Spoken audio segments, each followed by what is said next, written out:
जी develop Shri Harivansh गुरुदेव भगवान।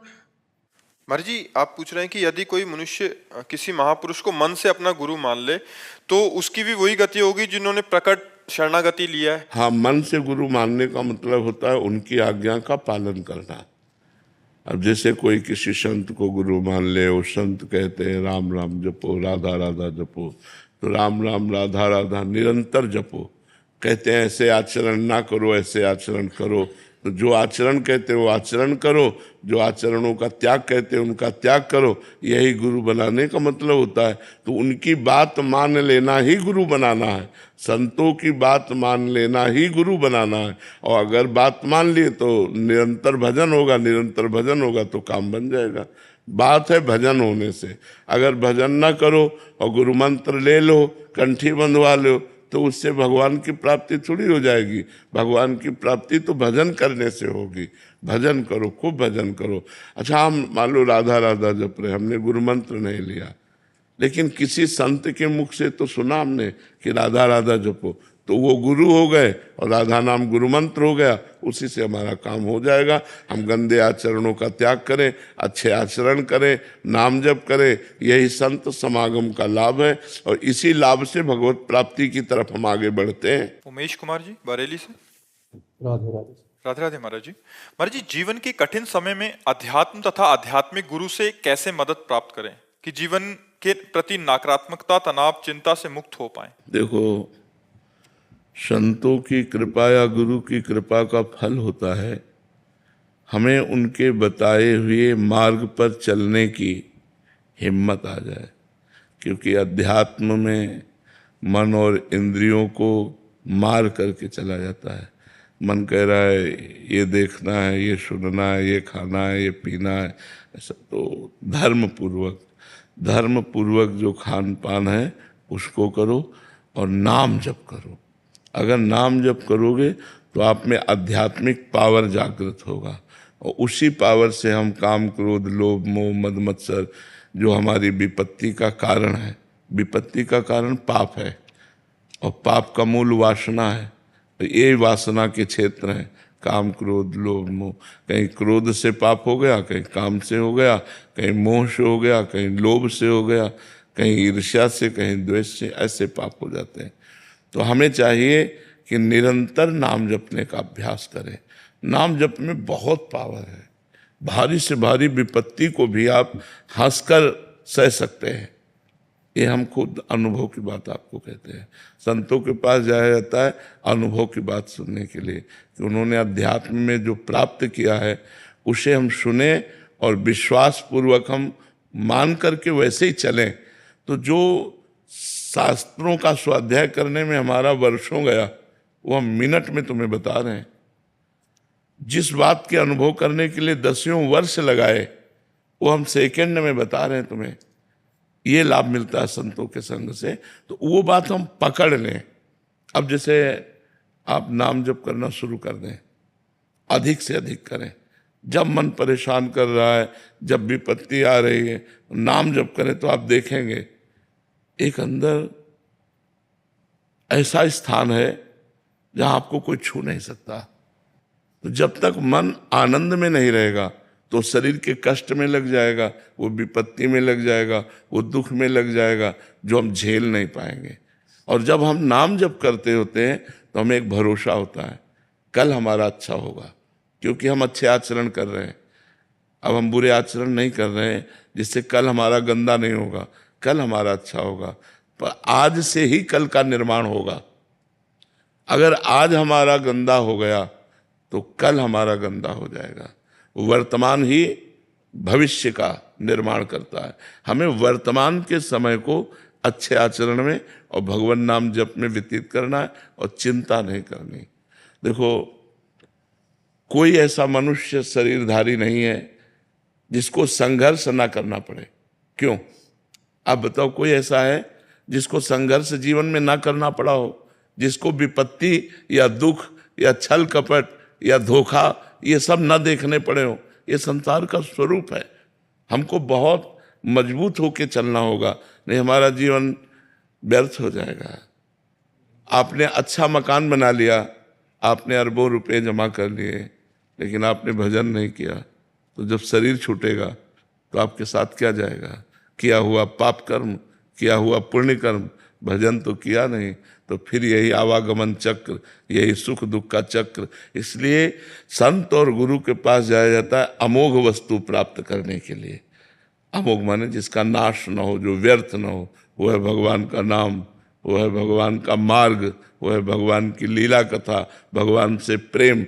ये हमें जीवन को प्रकाश में बनाने के लिए अत्यंत आवश्यक है, और इसके लिए कुछ छोड़ना नहीं है। मतलब जैसे लोगों के दिमाग में रहता है कि हम घर द्वार छोड़ दें, हम इस बात से आपको बिल्कुल, हम खुद छोड़े हुए हैं, बचपन से छोड़े हुए हैं, तो अनुभव की बात कह रहे हैं। हमको उद्देश्य बदलना है, सिर्फ उद्देश्य। हमको स्थान नहीं बदलना, भेष नहीं बदलना, क्रियाएं नहीं बदलनी। गृहस्थी में अगर हम किसान हैं तो किसानी ही करनी है, व्यापारी हैं तो व्यापारी करना है। हमको उद्देश्य बदल देना है। अगर उद्देश्य धन रहा, मान प्रतिष्ठा रही, तो भेष बदल देने पर भी काम नहीं बनेगा, देश बदल देने पर भी काम नहीं बनेगा। देश और भेष बदलने से भगवान की प्राप्ति नहीं होती, उद्देश्य बदलने से भगवान की प्राप्ति होती है। अगर तो हम नाम जप करें और जो कर्म करें वो अच्छा कर्म करें। ये तुम्हें पता है बुरा कर्म क्या है, बुरा कर्म त्याग कर दें और अच्छा कर्म करें, तो इसी जन्म में हमें आनंद की प्राप्ति हो जाएगी, जिसे आनंद कहते हैं। रुपये में आनंद नहीं है, मकान में आनंद नहीं है, एसी रूम में बैठा हुआ है, निगेटिव चिंतन जल रहा है, पंखा भी नहीं है लेकिन पॉजिटिव चिंतन मस्त है, चिंतन पॉजिटिव है, वो मस्त है। तो चिंतन पॉजिटिव कहां से आएगा? बिना अध्यात्म के पॉजिटिव चिंतन थोड़ी होता है, निगेटिव। अध्यात्म इतना बलवान है कि सामने वाला मार रहा है और हम उसका मंगल बना रहे हैं। तुम सुखी रहो, तुम्हें कभी दुख न पहुंचे, भगवान तुम्हें स्वस्थ रख। क्या ये मतलब है? क्या सामने वाला गाली दे रहा है, उसको मारने की चेष्टा कर रहा है और वो उसका मंगल मना रहा है। यह है अध्यात्म। इतना बल है अध्यात्म में कि अपने को अपमानित करने वाला, दुख देने वाला, हम उसको भी सुख देना चाहते हैं। कितना महान हृदय हो जाता है अध्यात्म से। इसलिए हम अध्यात्मवान बने, नाम जप करें। गुरुदेव, नाम जप के समय मन इधर उधर बहुत भागता है। कोई परेशानी नहीं, अगर इधर उधर मन भागेगा, हम भोजन पाएंगे तो पेट भरेगा कि नहीं? ऐसे ही जितना नाम जप कर रहे हैं, एक एक नाम से संसार के प्रति वैराग्य और अपने स्वरूप का ज्ञान और भगवान से प्रेम, ये होता जाएगा। लेकिन अनुभव तभी आता है जब पेट आधा भर जाता है, कई दिन के भूखे हो, फिर अनुभव आता है कि खीर कैसी, हलवा कैसा और रोटी दाल कैसी। जब तक आधा पेट नहीं होता तब तक तो केवल भरने में रहता है, जल्दी जल्दी भर, फिर स्वाद आता है। ऐसे अभी भरो, मन भागे कोई, राधा राधा राधा राधा राधा राधा राधा, 24 घंटे में 12 घंटा भजन होने लगे तो आधा पेट हो गए। फिर आपको स्वाद आएगा, राधा नाम सुधा रसम रसी तुम जिह्वास्त में विह्वला, आंसू गिरने लगे, राधा राधा, रोमांच होने लगेगा। जो चाहोगे वो कर सकते हो, आपके पास धन है, परम धन राधा नाम आधार, जो चाहोगे वो कर सकते हो आप। मतलब हम आपको सबको विश्वास दिलाते हैं कि भगवान नाम जरूर जप करो, नाम जप से ही तुम्हारा मंगल होगा। कष्ट के साथ आनंद, ये अध्यात्म अनुभव कराता है। तेरा किया मीठा लागे, ये केवल अध्यात्म अनुभव कराता है, नहीं तो आदमी विचलित हो जाता है। बहुत कष्ट है संसार में, आप देखो ना, बहुत कष्ट है। सब कुछ मेहनत करके किया, इसके बाद हम मर रहे हैं, सब छूट रहा है। अब फिर अगला जन्म, फिर पढ़ाई लिखाई, फिर में यार कब तक चलता रहेगा? कब तक चलता है? कोई स्थायी बात तो बने। अपना स्थायी नहीं, अपना ट्रांसफर वाले हैं। सरकारी ट्रांसफर आया तो छोड़ो शरीर, छोड़ो घर, छोड़ो पत्नी, छोड़ो पुत्र, छोड़ो बैंक बैलेंस नया। अब पता नहीं सुअर बने कि कुत्ता बने कि पशु बने कि पक्षी बने, क्या बने, कुछ पता नहीं। इसलिए नाम जप करो, भगवत कथा सुनो, संत संग करो, अच्छे आचरण करो, जिससे तुम्हारा मंगल हो जाएगा। राधा रानी का कृपा पात्र होना कठिन है क्या? क्यों? क्योंकि ऐसा लगता है कि वो हमसे बहुत ज्यादा दूर चली गई। नहीं, ऐसे तो भगवान वही राधा रानी, वही भगवान है। तो भगवान कहाँ नजदीक दिखाई दे रहे हैं? अगर दूर देखोगे तो भगवान दूर दिखाई देंगे, और नजदीक देखोगे तो सबसे नजदीक भगवान है, हृदय में भगवान है। बहिरंतश्च भूतानाम अचरम चरमेव च सूक्ष्मात् तद्विज्ञेयम् दूरस्थम चांदिके च तत्, वो बाहर भी है भीतर भी है, समस्त चराचर भूतों के रूप में विराजमान है, वो दूर भी है नजदीक भी है, जैसा मानो वैसा ही वो है। अगर मानते हो कि भगवान की कृपा प्राप्त होना बहुत कठिन है तो बहुत कठिन है, अगर मानते हो कि हम भगवान के बच्चे हैं, हम पर तो कृपा है, कृपा क्या प्राप्त करना है, कृपा है, कृपा ना होती तो मनुष्य जन्म न मिलता, कृपा ना होती तो वृंदावन न आते, कृपा ना होती तो साधु समागम न मिलता। हमारे ऊपर तो कृपा है और हृदय नाच पड़े और खूब नाम जप करे तो कृपा में डूब गया। अगर निगेटिव सोचो, अरे वो तो बहुत दुर्लभ है, तो भोग सुलभ है, भोगों में लग जाओ। हमें पॉजिटिव चिंतन बढ़ाना है, निगेटिव चिंतन नहीं। अरे भगवान की कृपा, भगवान की कृपा तो है बच्चा, बिना कृपा के बैठे हो क्या यहाँ? अब मोहि भा भरोसा हनुमंता, बिनु हरि कृपा मिले नहीं संता। तो जो संत समागम में बैठे हो, भगवान की कृपा है तभी तो बैठे हो। गुरुदेव, आजकल के माहौल में अपने कर्तव्यों का निर्वहन करते हुए क्या मोक्ष की प्राप्ति संभव है? क्योंकि हाँ, उसका उपाय है धर्मयुक्त कर्म होना चाहिए और कर्म भगवान को समर्पण करना चाहिए और निरंतर नाम जप का अभ्यास करना चाहिए। कर्म समर्पण और नामाभ्यास से वो भगवत प्राप्त हो जाएगा। गुरुदेव, मैं सुप्रीम कोर्ट में एडवोकेट हूँ, तो हमें दोनों पक्षों को देखना पड़ता है। अब देखो, ऐसी बात तुमने कही है कि इसमें हम संशय पैदा करते हैं, क्योंकि आप लोग जानते हैं कि हम जिसका साथ दे रहे हैं दोषी है। आपको पता, वो बताएगा, ना बताएगा तो रुपया बताएगा, जहां से ज्यादा रुपया मिलेगा तो रुपया बताएगा ना। अब अगर दोषी को आप बचाते हैं और अर्थ लेते हैं तो मोक्ष कैसे हो सकता है? संशय इसीलिए हमने प्रकट किया, इसीलिए पहले कहा धर्मयुक्त कर्म। अगर पता है दोषी है तो हम तुम्हारा केस ही नहीं लेंगे। जैसे कानून के मुताबिक अगर कोई अपराधी भी है, इवन जैसे आतंकवादी भी हमारे यहाँ आए, उनको भी हम बचाव के लिए वकील देते हैं, तो वो वहां कर्तव्य आता है उसका कि अगर उसको दिया गया है कि उसका बचाव करना है, जो देखो, सरकारी बचाव पक्ष देना और धन से बचाव पक्ष देना, इनमें दो में भेद हो जाता है। यदि आप सरकारी वकील हो और सरकारी वकील के अनुसार आपको बचाव पक्ष दिया गया है, तो फिर आपका कर्तव्य बनता है कि आपको जितनी वकालत है वो पूरी लगाकर उसको बचाने की कोशिश। लेकिन अर्थ के विषय में तो हम सावधान हो सकते हैं कि एक आदमी गलत का आचरण करके आपको 50 लाख देता है और एक 5 लाख भी नहीं दे सकता है। हमारे वकालत की सार्थकता होगी कि हम एक निर्दोष आदमी को बचा सके। कुछ होते हैं जिनका पेशा होता है, जिनका कार्य ही होता है मुजरिम कोटि का, ऐसे लोगों का साथ नहीं देना चाहिए और धर्म से चलना चाहिए, तो भगवान कृपा करेंगे। नहीं तो बहुत मतलब धर्म का सूक्ष्म स्वरूप है, अपराध बनने में देर नहीं लगती ना। अच्छा, ये वकालत ऐसा खेल है कि इस खेल में मतलब समझ पाना बड़ा कठिन होता है।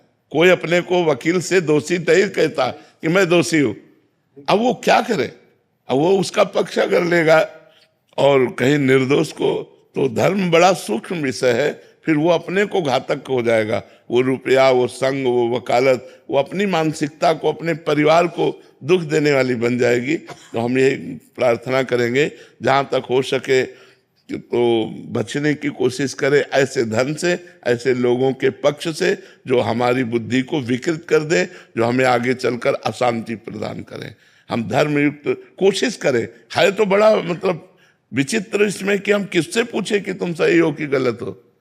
हर आदमी अपने को सही ही साबित करता है, तभी वो वकील को अपने पक्ष में ले पाएगा। कोई बताता नहीं करते। हाँ, तो इसलिए भगवान का आश्रय लो, भगवान से प्रार्थना करो कि आपको सही मार्ग दिखाते चले। ज्योति सिंह जी काशी से। राधे राधे राधे महाराज जी। महाराज जी, निष्काम भक्ति और भगवत प्राप्ति की लालसा में भगवान जल्दी किसको मिलते हैं? निष्काम भक्ति वालों को या भगवत प्राप्ति की लालसा वालों को? तो निष्काम भक्ति ही तो भगवत प्राप्ति का रास्ता है। आपने उसे दो करके कैसे बात कर दी? एक ही बात तो है।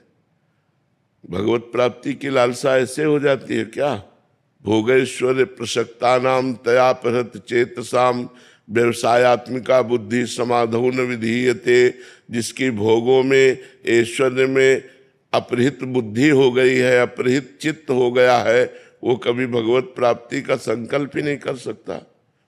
भोगैश्वर्य प्रसक्ता नाम तयापहृत चेतसाम व्यवसायात्मिका बुद्धि समाधो न विधीयते। जो भोगों में लगी हुई बुद्धि है, जो भोगों का चिंतन करने वाला चित्त है, वो कभी भगवत प्राप्ति का भाव ही नहीं कर सकता। तो जब हमारे अंदर भजन की वृत्ति बढ़ती है तो संसार का सही स्वरूप आने लगता है। संसार का सही स्वरूप क्या है? झूठा, ब्रह्म सत्यम जगन मिथ्या, सब नाशवान, परिवर्तनशील, असत। तो हमें भोगों से वैराग्य होने लगता है। भोगों से वैराग्य होना ही निष्कामता है, कोई कामना नहीं रहती। जब निष्कामता में कामना प्रकट होती भगवत प्राप्ति की, लालसा, तब प्रेम प्रकट होता है। निष्कामता में ही तो भगवत प्राप्ति की वृत्ति उदय होती है। तो हम उसे दो करके बात करेंगे कि निष्कामता श्रेष्ठ है या भगवत प्राप्ति की लालसा, तो गलत। निष्कामता से ही भगवत प्राप्ति की लालसा, भगवत प्राप्ति की चाह, भगवत मिलन की उत्कंठा ये जागृत होती है। इसलिए भगवान से प्रार्थना करें कि हमारे अंदर निष्काम भक्ति जागृत हो, तो उसी के फल से लालसा उत्पन्न होती है। सुख में भगवान याद रहते हैं, दुख में भूल गए। नहीं, गलत सिद्धांत है। अगर सुख में प्रभु याद रखते हैं तो दुख में तो गाढ़ चिंतन होगा। इसका मतलब सुख में याद नहीं रखते, ये सिद्धांत है। अगर सुख में भगवत चिंतन होता है तो दुख में तो गाढ़ चिंतन होता है भगवान का। ऐसा कैसे हो सकता है कि दुख में भगवान का चिंतन भूल जाए? ऐसा नहीं होता। सुख में यदि हम भगवान का चिंतन करते हैं तो सुख पूर्वक हमारा अभ्यास दृढ़ हो रहा है, तो दुख में तो हमारा गाढ़ चिंतन होगा, क्योंकि उस दुख निवृत्ति का उपाय ही भगवत चिंतन है। हरि स्मृति सर्व विपद विमोक्षणा।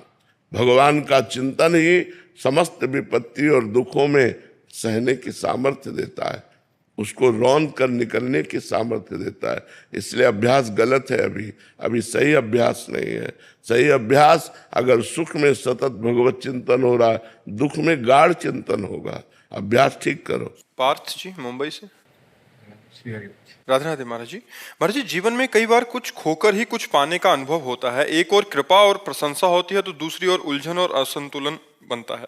ऐसे समय में जब मन को भविष्य की चिंता और संबंधों में कठिनाई महसूस हो, तब भक्ति को कैसे स्थिर और निर्मल रखना? नाम जप।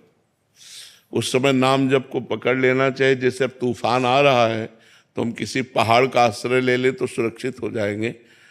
तो तूफान माया का है, बहुत बड़ा तूफान है। कभी कभी ऐसी घटनाएं होती हैं, ऐसी परिस्थितियां आ जाती हैं कि केवल एक ही रास्ता दिखाई देता है। जब ऐसी स्थिति आवे उस समय भगवान का आश्रय लो और नाम जप करो। देखो तूफान ऐसे ऐसे उड़ जाएगा और आप बिल्कुल बच जाएंगे। भगवान बचाते हैं। हरि स्मृति सर्व विपद विमोक्षणा। भगवान का स्मरण तुरंत विपत्तियों का नाश करता है। तो जहां विपत्ति में फंसे, जहां ऐसा लगे अब मेरा माइंड काम नहीं कर रहा, उस समय विशेष भगवान का नाम स्मरण करे। भगवान से जुड़े, संसार का सहयोग न ले, संसार के किसी व्यक्ति से फोन करके सहयोग न ले कि आप हमें थोड़ी समस्या का समाधान, वो और फंसा देगा। भगवान से सहयोग ले, एकदम एकांत हो जाए और हृदय से भगवान को पुकारे, भगवान का स्मरण करे, नाथ अब मुझे रास्ता दीजिए। ऐसी परिस्थितियां फंसती है जिसमें व्यक्ति तो सहयोग कर ही नहीं सकता। अगर किसी व्यक्ति के सहयोग की सोची जाए तो और बिगाड़ देगा, वो संभाल नहीं पाएगा, वो हमारी समस्या को नहीं समझ पाएगा। वो समस्या केवल हरि से ही निपटेगी। इसलिए भगवान से प्रार्थना करना चाहिए, उस समय नाम जप बढ़ाना चाहिए और विश्वास करना चाहिए, धैर्य रखना चाहिए कि हमारी विपत्ति का नाश भगवान करेंगे।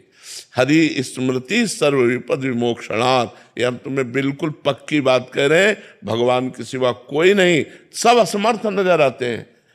ये हमको हमारा शोषण कर सकता, पोषण नहीं कर सकता। इसलिए एक ही केवल सहयोगी होते हैं, भगवान, और हम उनका आश्रय लें और उनको भजें। उस समय तभी हमारा मंगल होगा। महाराज जी, अगर फिर भी विपत्ति दूर नहीं हो रही तो वो भी उसी को करते रहो। समय लग जाएगा, हो जाएगा, विश्वास करो।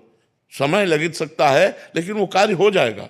वो आप उससे बच जाएंगे, उस तूफान से आप बच जाएंगे, आप उसी को पकड़े रहिए। पर जी कभी कभी वो विपत्ति तो दूर नहीं होती, बट आगे चल के मंगल हो जाता है, ये भी होता है। हाँ बिल्कुल होता है, बिल्कुल। तभी कह रहे हैं कि आप निकल जाओगे, आप उस विपत्ति से निकल जाओगे, आपको अब कुछ बिगाड़ नहीं पाएगी, समस्या आएगी, समाधान मिल जाएगा। और पकड़े रहो, नाम न छोड़ना। जैसे तूफान आ गया, हमने किसी पहाड़ का आश्रय ले लिया तो हम बच गए, ऐसे भगवान का आश्रय ले ले तो भगवान का आश्रय ही समस्त विपत्तियों से बचा लेता है। भगवान ही है जो बचा सकते हैं। यद्यपि अलग अलग विभागों की अलग अलग विपत्तियां हैं। जैसे एक विद्यार्थी है महाराज जी, वो किसी एग्जाम की तैयारी कर रहा है, तो 3-4 बार में फेल हो गया, घर से मतलब विपत्ति आ रही है, मानसिक विपत्ति आ रही है, परीक्षा में पास हो नहीं पा रहा। तो अगर वो पास नहीं होता तो ये विपत्ति का समाधान तो नहीं हुआ, बट आगे चल के उसको कहीं अन्यत्र और अच्छा नहीं, अगर वो एक बार फेल हुआ और वो विचार करे कि मैं फेल क्यों हुआ हूं, एक चैप्टर है वो आपको पढ़ाया गया है और उसी पढ़ाए गए चैप्टर से प्रश्न हुआ है, तो आप कोई नशा करते हो, आप कोई गंदी बात करते हो, आप अपने चिंतन को कहीं बांट रहे हो, आप हटाइए और अपने चिंतन को एकाग्रता पूर्वक लगाइए और भगवान का नाम जप कीजिए। और ना पास हो जाए तो आप हमें बताओ। भाई अगर पढ़ाई में हम फेल होते हैं तो हमको ये समझना है कि 10 क्लास में अगर हम पढ़ रहे हैं तो 11वें क्लास का प्रश्न नहीं आएगा, 10वीं क्लास का प्रश्न आएगा। और टीचर उस विषय को हमको पढ़ाते हैं तो उस समय हमारा दिमाग कहाँ गया, उस चैप्टर को हमने क्यों तैयार नहीं किया। इसका मतलब हमारा दिमाग बटा हुआ है मनोरंजन में, कहीं गर्लफ्रेंड बॉयफ्रेंड, कहीं व्यसन, कहीं ऐसी जगह बटा हुआ है जो हम अपने विषय से दूर होते चले जा रहे हैं पढ़ाई से। तो हमें चाहिए, इसीलिए हम कहते हैं कि ये बड़ी तपस्या का समय होता है। जो विद्याध्ययन समय है, विद्यार्थी का एक तपस्वी जीवन होता है। अगर वो अपनी एकाग्रता को नहीं समेट रहा है और वो इधर उधर फैला रहा मनोरंजन में, तो फेल तो हो ही जाएगा। और भगवान का नाम जप करें और संयम से अपने चित्त को अपने पढ़ाई में लगावें तो निश्चित पास हो जाएंगे। क्योंकि चैप्टर एक सीमित है, क्लास का चैप्टर एक सीमित है, असीम नहीं है कि भाई कहीं से भी प्रश्न हो जाएगा। एक ग्रंथ है, उसमें कहीं से हो सकता है और वो आपको साल भर समय दिया गया है, आप उसको पढ़िए तो फेल कैसे हो सकते हैं। अगर एक बार फेल हो गए तो दोबारा हम उसकी चेष्टा करें। अगर हम 2 बार फेल हो रहे हैं तब तो बहुत शर्म की बात है कि हम 2 साल में एक चैप्टर को नहीं तैयार कर पा रहे हैं। तो उसमें हमारी कोई न कोई कमियां हैं, उन कमियों को दूर करना चाहिए, ना कि निराश होना चाहिए। प्रियंका कौर जी। राधे राधे महाराज जी। महाराज जी, जननी जने तो भक्त जने, कह दाता कह सूर, नहीं तो जननी बांझ रहे, काहे गवावे नूर। महाराज जी, आप कह रहे हैं कि गर्भ धारण करने से पहले एक स्त्री को अपनी जीवन शैली धर्म के अनुसार कर लेनी चाहिए ताकि उसकी कोख पवित्र हो सके। और गर्भ के काफी उन्होंने वो लिखा है कि फिर कह रहे हैं कि मैं और मेरे पति विदेश में रहते हैं, दोनों ही जॉब पर जाते हैं, दिन में लगभग 8 से 9 घंटे मेरे विदेशियों से साथ काम करने के लिए मतलब संग होता है महाराज जी। तो ऐसे में विचार आता है कि ऐसी जीवन शैली कैसे लाएं। और क्योंकि मैं काम करने से हमें क्या फर्क पड़ता है, किसका काम करने से फर्क क्या पड़ता है।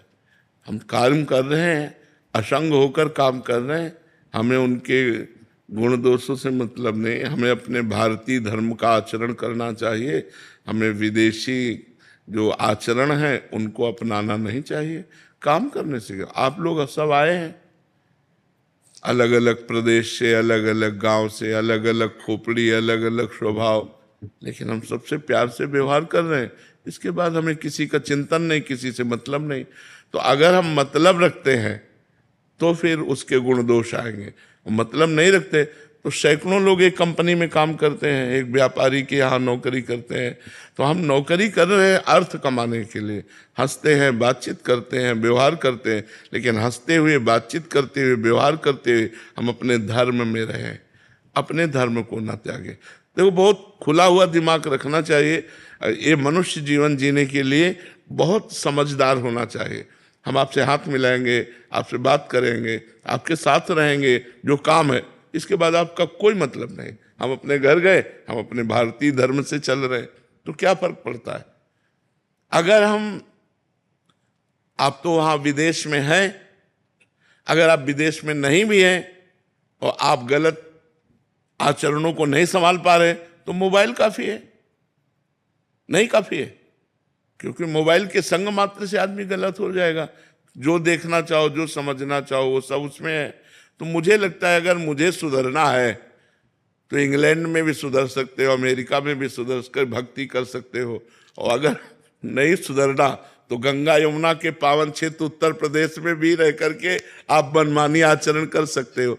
तो हमको सुधरना है, ना कि जगह सुधारेगी न व्यक्ति, हमें सुधरना है।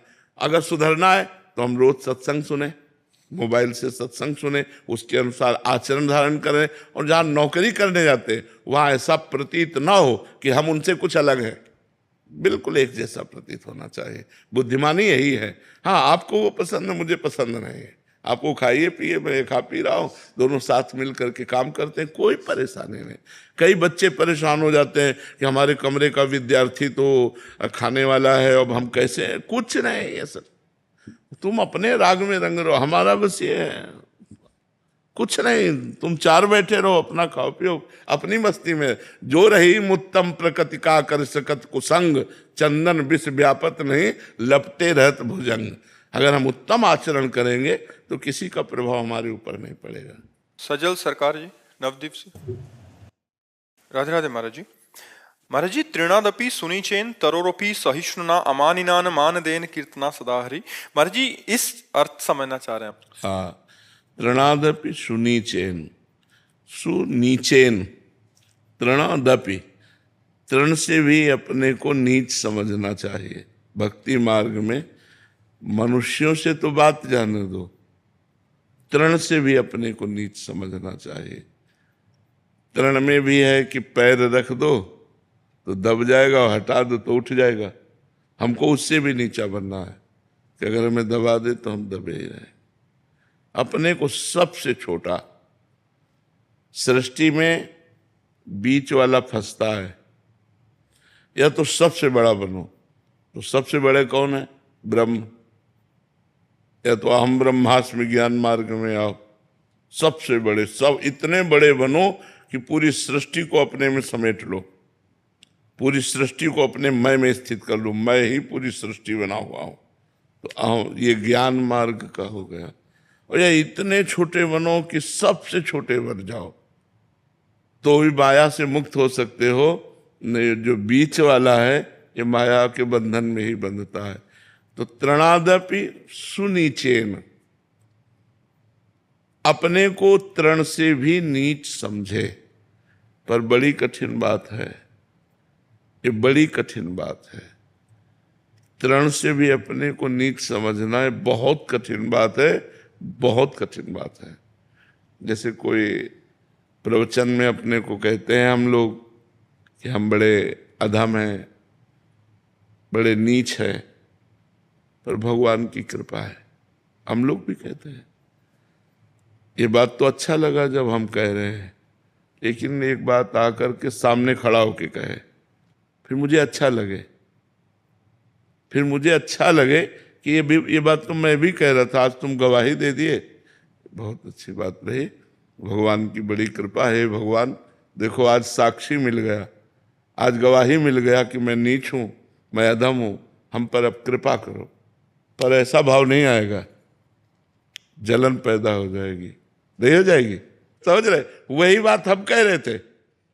दैन्यता दिखाने के लिए, भक्ति की जो दैन्यता है, मैं बड़ा अधम हूं, मैं तो नीच हूं, पतित हूं, जो भी है भगवान की कृपा है, नहीं तो मेरे में कुछ नहीं है।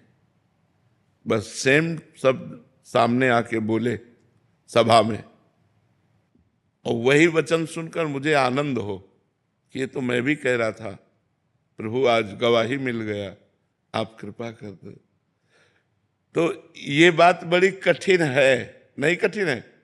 तृणादपि सुनीचेन होना बहुत कठिन बात है। इसे कह लेते हैं हम लोग, लेकिन ये बहुत कठिन बात है। तृणादपि सुनीचेन, ये महापुरुषों में पाया गया।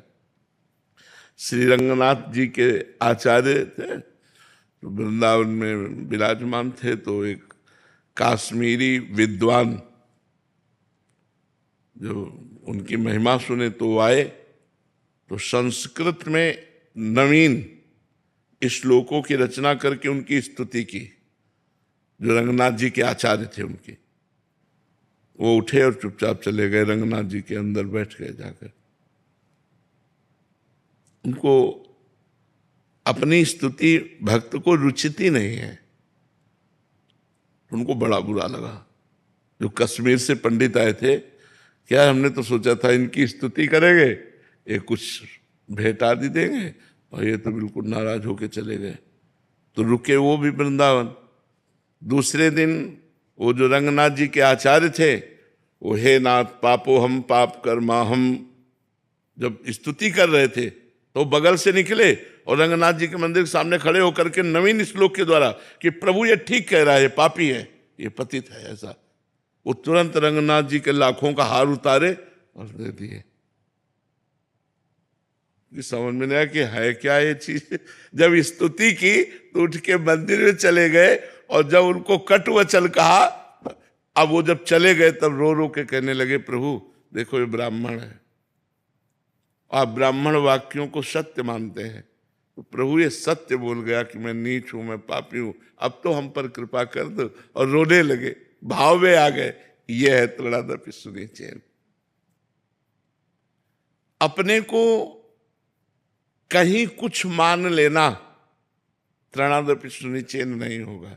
सन्यासी हैं, गृहस्थ हैं, जो भी कुछ मान लेना तृणादपि सुनिचेन। तृण से नीच क्या हो, अब कुछ नहीं, भगवान के चरणों के आश्रित है, भगवान के चरणों के सहारे हैं, आप सबकी कृपा के आश्रित है। मतलब कितनी बड़ी दैन्यता तृणादपि सुनिचेन में छुपी हुई है कि पूछो मत। महाप्रभु चैतन्य देव जी जगन्नाथ जी के दर्शन कर रहे थे, तो एक माई वो दर्शन में उसको तो महाप्रभु के ऐसे चढ़ करके भीड़ में तो ऐसे दबा, तो भक्तों ने रोका और वो दर्शन कर। महाप्रभु ने कहा कि इसके तो चरण छूने लायक है। कितनी व्याकुलता है जगन्नाथ जी के दर्शन के लिए कि इसको कुछ नहीं दिखाई दे रहा। महाप्रभु को निषेध था, स्त्री स्पर्श संन्यास में थे ना, तो धर्म, तो सब भक्तों ने उसको डांटा। महाप्रभु को कहा इसका तो चरणामृत लेना चाहिए, क्योंकि ये जगन्नाथ जी के दर्शन के लिए कितनी व्याकुल है, और वो हमारे ऊपर चरण रख करके दर्शन करना चाहे, ये तो कृपा है।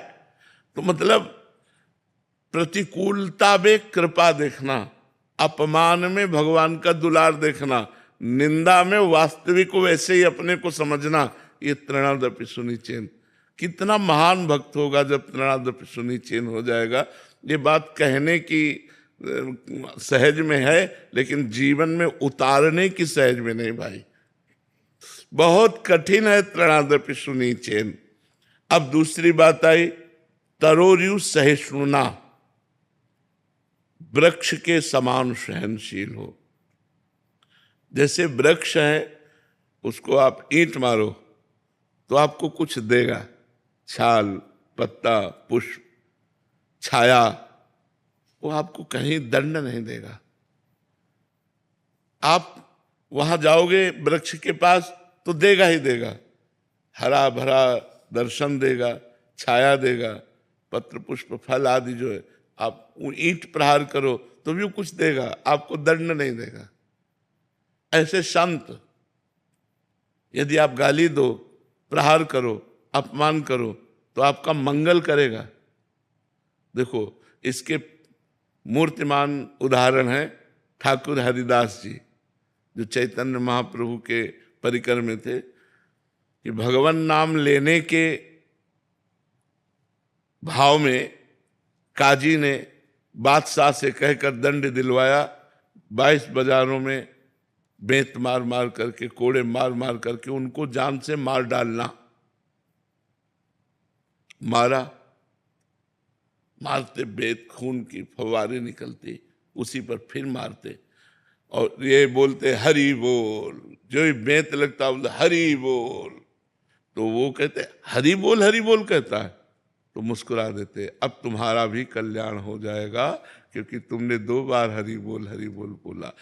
उनको अपनी पीड़ा की फिक्र नहीं है, उनको उनके कल्याण की फिक्र है कि जो मार रहे हैं इनका भी कल्याण हो जाए। तरोर्यु सहिष्णुना, वृक्ष के समान सहनशील, बड़ा कठिन विषय है। ये श्लोक कोई सरल श्लोक नहीं, गाने को तो सब लोग गा देते हैं। वृक्ष के समान सहनशील हो। वृक्ष स्वयं धूप सहता है, दूसरों को छाया देता है, वर्षा सहता है, सब सहता है, लेकिन दूसरों को छाल, लकड़ी, पत्र, पुष्प, फल दे, ये परोपकार के लिए ही है। वृक्ष माने परोपकार, तो संत माने परोपकार। जो भगवान का नाम जप करने वाला है वो इतना सहनशील, इतना सहनशील कि उस पर अपकार किया जा रहा है, अपमान किया जा रहा है, निंदा की जा रही, और वो उसका मंगल मना रहा। करत जे अनुसहन निंदक, तीनों पे अनुग्रह कियो, जाओ तुम्हारा मंगल हो, कभी तुम्हारा अमंगल न हो। जो उसे मार रहे हैं, जो उसे कष्ट दे रहे, तरुरी से सुनना। अमानिना मान देना, अपने में कभी मान की भावना न रखे, अपने को अमानी समझे, क्योंकि त्रणादपि सुनिचेन है ना, तो अपने को अमानी समझे। सबहि मान प्रद आप अमानी, अपने को अमानी मानकर कि मेरे में कोई गुण नहीं है, अमानी रहकर, और दूसरों को खूब मान देना और खूब निरंतर भगवान का नाम कीर्तन करना, यही परम संत परम वैष्णव का स्वरूप है।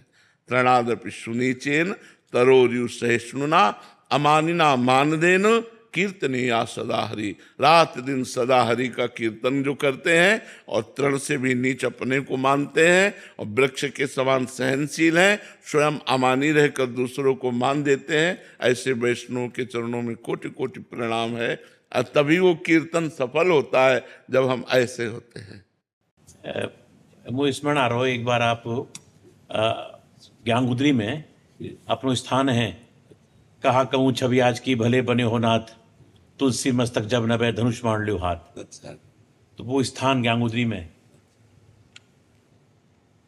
तो अपने यहाँ जो ज्ञानगुदरी में तुलसीदास जी पधारे थे उस समय, और उस समय हर जगह केवल देखा उन्होंने आकर कि राधा राधा रटत हैं, आक ढाक अरुकेर, तुलसी या ब्रज भूमि में कहा राम सो बैर।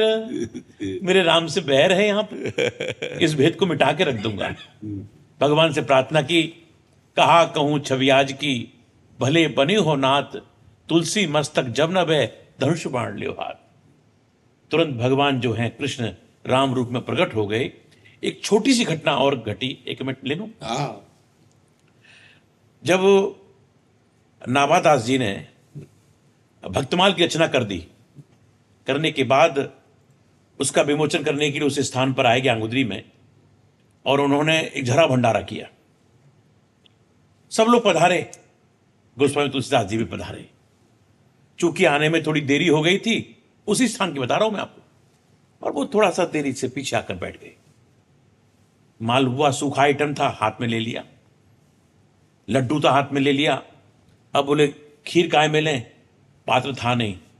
तो उन्होंने देखा एक संत की जूती रखी थी, उन्होंने जूती उठाई, इसमें डाल दो। तो डालने वाले ने कहा, छी छी राम राम, कैसा साधु है, जूते में खीर लेता है। उसने तो ये कहा कि जूते में खीर लेता है। गोस्वामी जी के मुंह से बरबस एक दोहा निकला कि तुलसी जिनके मुखन ते धो क्यों निकसत राम, तिनके पग की पग तरी मेरे तन को चाव। भगवान के नाम जापक की पग की, बिल्कुल। और भगवान की अपूर्व कृपा है। और मैं तो ये मानता हूं कि भगवान शंकर ही गोपी के रूप में आए यहाँ पर। महादेव जी ने काशी से भेजा है। हाँ जी, काशी से भेजा है। और जिस समय भगवान महादेव जब विष ग्रहण करने लगे, तो जैसे ही विष मुंह में रखा, तो विष ने कहा मुंह में रखूंगा। भोलेनाथ ने कहा ना, मुख में नहीं रखूंगा। बोले क्यों? मुख में ठाकुर का नाम है। और जैसे ही कंठ पे आया और कंठ से नीचे जाने लगा, विष ने कहा नीचे जाऊंगा। बोले खबरदार, नीचे मत जाना, नीचे ठाकुर रहते। कहां रखोगे? बोले कंठ में रखूंगा। नीलकंठ पड़ गया। आप आनंद आ गया, आनंद आ गया, आनंद आ गया। सबको बहुत बहुत। विरह में बाबरी कर दे बसुरिया उसको कहते हैं, पड़ी रहती है कांधे पर कमरिया उसको कहते हैं। जिगर के पार हो जाए नजरिया उसको कहते हैं, जो करे प्यार राधा से समरिया उसको कहते हैं। श्री राधा श्री राधा। सेवा में रुचि हो जाए, नाम में रुचि हो जाए, आशीर्वाद दीजिए। संसार में भटकते रहे। जो निरंतर नाम जप है वो जब अनर्थ की निवृत्ति कर देता है तब रुचि नाम में भी और सेवा में भी हो जाती है।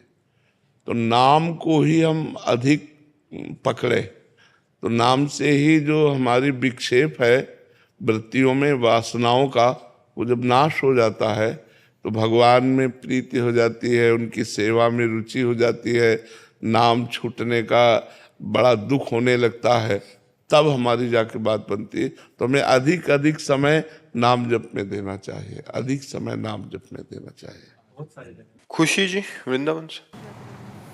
राधे राधे महाराज जी। महाराज जी कैसे समझें कि हम सही राह पर चल रहे हैं? संतों का संग करो और शास्त्रों का स्वाध्याय करो। जब संत संग, संत वाणी और शास्त्र वाणी और अपना हृदय, अपनी चाल तीनों एक हो तो सही है। शास्त्र और संत और हृदय एक है हमारा। जो शास्त्र कह रहे हैं वही संत बोल रहे हैं, वही हम चल रहे हैं, ठीक चल रहे हैं। अगर शास्त्र विरुद्ध है, संत विरुद्ध है तो हम सही नहीं चल रहे। कोई भी ऐसी बात नहीं है जो संतों ने ना कहा हो, ब्रह्म ऋषियों ने ना कहा हो, शास्त्र में ना लिखी हो। चाहे जितनी बड़ी स्थिति हो, सब शास्त्रों में लिखी हुई है, सब संतों ने कहा है। तो हमारी चाल, साधना, हमारी स्थिति शास्त्र सम्मत होनी चाहिए और संतों से मिलनी चाहिए, मनमानी नहीं होनी चाहिए। मनमानी है तो नाटक है, पाखंड है, दंभ है, वो भक्ति नहीं है, वो सत्य मार्ग नहीं है। महाराज जी संत संग से क्या तात्पर्य है आपका? संत संग कैसे किया जाए? जो भगवान के प्रेमी महात्मा जन हैं उनके वचन जब हम सुनते हैं और उन वचनों को आचरणों में उतारते हैं उसे सत्संग कहते हैं। सत वाक्यों का हृदय में ग्रहण करके, मनन करके उनको आचरण में उतारना, उसे सत्संग कहते हैं। तो जो सत्य में स्थित हैं उनके द्वारा जब सत्वाक्य निकलते हैं तो जो स्थितियां हम में आएंगी वो स्थितियां उनके वाक्यों में मिलेंगी। तो शास्त्र सम्मत, संत सम्मत हमारी चाल होनी चाहिए, साधना होनी चाहिए और हमारी स्थितियां शास्त्र सम्मत होनी चाहिए। मनमानी नहीं होनी चाहिए। मनमानी, ड्रामा, पाखंड, नाटक ये भक्ति में नहीं है। अगर ये मनमानी आचरण है तो ठीक नहीं है। महाराज जी इसमें एक, जैसे आपने बोला शास्त्र सम्मत और संत सम्मत, तो महाराज जी बहुत सारे शास्त्र हैं जो एक अलग अलग मार्ग के हमें ज्ञान देते हैं तो और बहुत दोनों, सारे इसीलिए हमने कहा शास्त्र सम्मत और संत सम्मत। संत सम्मत में ये है कि जैसे इष्ट मिले और मन मिले, मिले भजन रस रीति। जहाँ हमारा इष्ट मिलता है, हमारा मन मिलता है, हमारी भजन रस रीति मिलती है, उन संतों के वाक्यों को हम माने। शास्त्र में जैसे सांख्य योग, भक्ति योग, कर्म योग, तो हम किस योग के प्रतीक हैं उस योग को हम देखें, अपने मार्ग के अनुसार हम अपनी बातों को स्वीकार करें। शास्त्र सम्मत और संत सम्मत हमारा मार्ग जो है, इसीलिए हम अपने मार्ग के शास्त्रों का स्वाध्याय करें, अपने मार्ग के संतों का संग करें। अब जैसे हमारा भक्ति मार्ग है, अगर हम ज्ञान मार्ग के संतों का संग करेंगे तो हमारा उनका भाव नहीं बैठ पाएगा ना। उनका भाव है अहम ब्रह्मास्मि, मैं ब्रह्म हूँ। हमारा भाव है दासोहम, मैं उस ब्रह्म का दास हूँ। तो सारा सिद्धांत ही बदल जाएगा। दासोहम और सोहम, मैं वही हूँ और मैं उनका दास हूँ, तो अंतर पड़ जाएगा। तो इष्ट मिले और मन मिले, मिले भजन रस रीति। तहाँ निशंक होए मिलिए, तासों कीजिए प्रीति। शंका रहित होकर ऐसे संतों से प्रीति करो और उनके वाक्यों को स्वीकार करो। भगवान के भक्त को वैराग्य और ज्ञान स्वाभाविक प्राप्त हो जाता है, लेकिन ज्ञानी चाहे तो भक्ति कर सकता है, अन्यथा उसके अंदर किसकी भक्ति? जब द्वैत है ही नहीं, दूसरा है ही नहीं, तो भक्ति किसकी करे? वो स्वयं ब्रह्म है, तो इसलिए बहुत समझ कर सत्संग भी करना चाहिए। महाराज जी इसमें एक और, क्योंकि साधक हैं महाराज जी, ये जो डाउट आते हैं वो, अब ये एक तरफ आपके श्रीमुख से सुना है कि संतों का सेवा, उनकी मतलब पूजा अर्चन करें, फिर जब उनका इतना करेंगे तो वो कुछ उपदेश भी करेंगे, तो फिर हम कहाँ चलें? क्योंकि अब हमको इसीलिए गुरुदेव का वर्ण किया जाता है, गुरु का वर्ण इसीलिए किया जाता है कि हम संत सेवा कर सकते हैं, खवा पिया सकते हैं, उनके चरण धो सकते हैं, उनकी आरती कर सकते हैं, लेकिन उपदेश अपने गुरु के मानेंगे, या जो गुरु से मिलते हुए उपदेश है वही हम अपने जीवन में धारण करेंगे। हम सब उपदेश नहीं मान सकते, क्योंकि मान लो कोई ब्रह्म ज्ञानी है, कोई कर्म योगी है, कोई अष्टांग योगी है, अलग अलग संत हैं, तो हमको चाहिए हम जिस योग के गुरुदेव का वर्ण किया है, प्रवचन सबके सुने, माने अपने गुरु की। जो उपदेश हमारे गुरु से मिलेगा वही हम उपदेश मानेंगे, अन्यथा प्रणाम, संत सेवा कर लेंगे, लेकिन सब उपदेश हम नहीं मान सकते। उपदेश अपने गुरु के